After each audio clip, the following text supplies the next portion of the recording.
고 노회찬 의원의 불법 정치자금을 건넨 혐의를 받는 드루킹 김동원 씨가 1심 법정에서 한 진술이 화제입니다. 김 씨는 노 의원에게 돈 아닌 느릅차를 줬을 뿐이다. 허익범 특검의 회유로 허위 진술을 했다고 주장했습니다.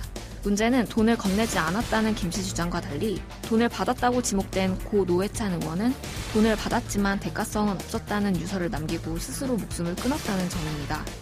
드루킹 김 씨는 노 의원 죽음으로 이어진 자신의 특검 진술을 왜 뒤집고 있는 걸까요? 그리고 이렇게 산 자와 죽은 자의 진술이 엇갈릴 경우 법원은 누구의 진술에 손을 들어줄까요?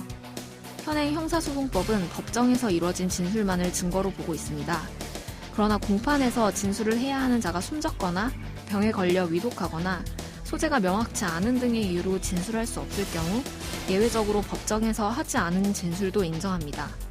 특신, 즉 특별히 믿을 수 있는 상태에서 이뤄진 진술이거나 작성된 문건이라는 전제에서 말이죠.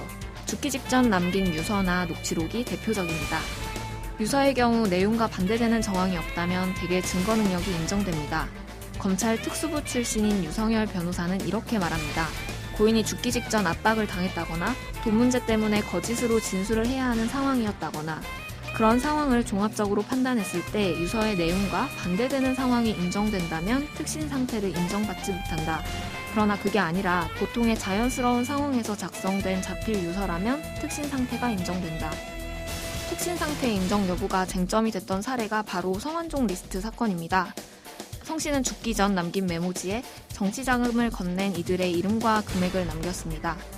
숨지기 직전 경향신문과 전화 인터뷰를 해 녹취록도 있었습니다. 1심은 성전 회장의 녹취록 내용이 자연스럽고 수사를 통한 진위 규명을 희망한 점에 밀어 특신 상태에서 이뤄진 것으로 보인다며 메모지와 녹취록을 증거로 인정했습니다. 그러나 2심과 대법원은 돈을 건넨 일시를 특정하지 않는 등 성전 회장의 발언이 구체적이지 않다며 인정하지 않았죠. 그러나 드루킹 사건은 성완종 리스트 사건과는 큰 차이가 있습니다. 성완종 리스트는 돈을 건넨 사람이 건넸다고 주장하고 숨진 사건입니다. 반면 드루킹 사건은 돈을 받은 사람이 받았다고 인정하고 숨졌습니다.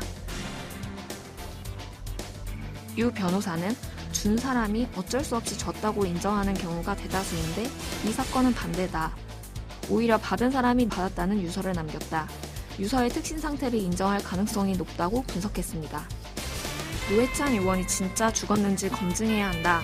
느릅차를 줬을 뿐 돈은 주지 않았다고 180도 말을 바꾼 김 씨의 주장은 진실일까요? 아니면 죽은 자는 말이 없다며 그저 처벌을 피하려고 궤변을 펼치는 것일까요? 만약 후자라면 그저 자신의 혐의를 벗기 위해 정치적 책임을 지고 목숨을 끊은 고인을 이용하려 한다는 비판을 피하기 어려워 보입니다.